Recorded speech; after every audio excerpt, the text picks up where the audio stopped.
Thank you. Friends, we stand at the edge of catastrophe.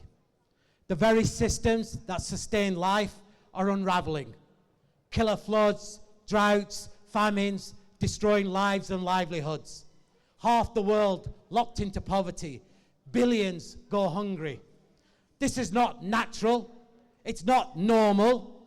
And it's not because of a lack of resources, or it's not because we don't have enough to go around, and it's not because we don't have the solutions.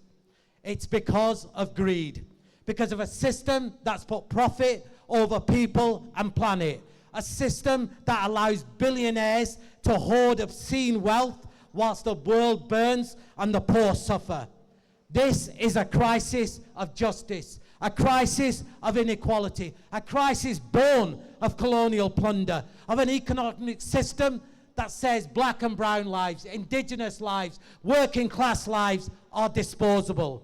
And it's an injustice that fuels this climate crisis, amplifying every inequality that has been baked into our society. It's a crisis enabled by and built by fossil fuel companies, enabled by rich governments, and in the service of billionaires. A system soaked in oil and exploitation. So now is not the time to make empty calls to them for climate action. They don't need to be told about the climate crisis. They've always known.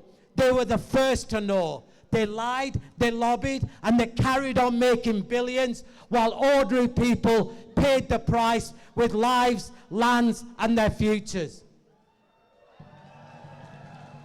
And friends, now the alarm bells are ringing, louder and louder. Nature is being trashed. Species are being wiped out. We lurch from one disaster to the next, and it's the poor who are being overwhelmed. And that is not just in the global south, but here, in one of the richest countries in the world. 4.5 million children growing up in poverty. 2 million pensioners afraid to turn on their heating. 8 million working people struggling to make ends meet. Nurses, teachers, factory workers relying on food banks. And what do they offer us? They tell us to recycle while opening new oil fields. They tell us to tighten our belts while flying in private jets. But it's not us. It's not ordinary people, be it in Burnley or in Bangladesh, who are fueling this crisis. It's big business. It's the richest 1%, who emit more carbon than 2/3 of the world combined. And it's these same corporations that are polluting our air, poisoning our water, and devastating our lands. The same corporations who exploit and extract, who've hollowed out our public services, attacked our rights, and demanded wage cuts, whilst raking in tax breaks and subsidies for themselves. It's welfare for the super rich and austerity for the poor. And now, they dare weaponize inequality against climate action. They're bankrolling fascists and far-right extremists to divide us. And we have to be clear.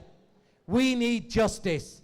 We need to make the polluters, the profiteers, and the billionaires pay.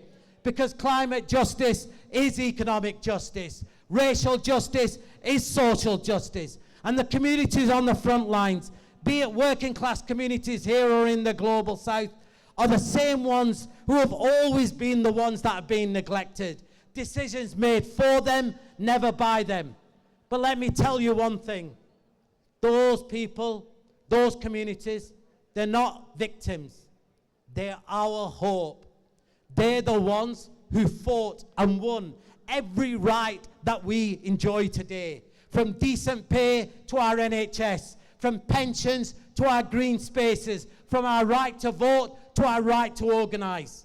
And once before in our history, after the horrors of this war, of the World War, ordinary people stood up and said, we are the many and they are the few. We demand the right to live with dignity. And that call must echo, not just in Britain, but across the world. The right to live with dignity and in harmony with our planet, for decent housing, for energy owned by us, owned by our communities, for clean air, for the right to food, for good transport, for good jobs, union jobs, green jobs, and for thriving communities where we live with nature, not against it. So yes, it's time to tax the super rich. Not because it's radical, but because it's fair.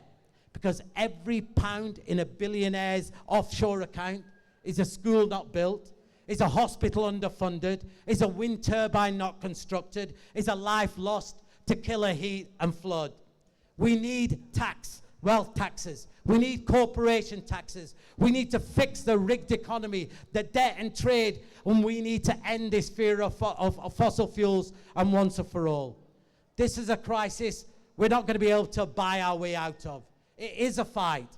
It's a fight between the many and the few, between life and profit, between justice and greed. So I want to end by saying to you, we can't let them divide us, not by race, not by border, and not by fear.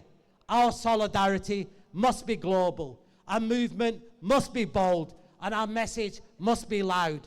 We must all be friends of the earth and enemies of injustice. A movement of movements that makes them pay for the damage, makes them pay for the injustice, makes them pay for the future that they've stolen. Because justice demands it, and the world cannot wait.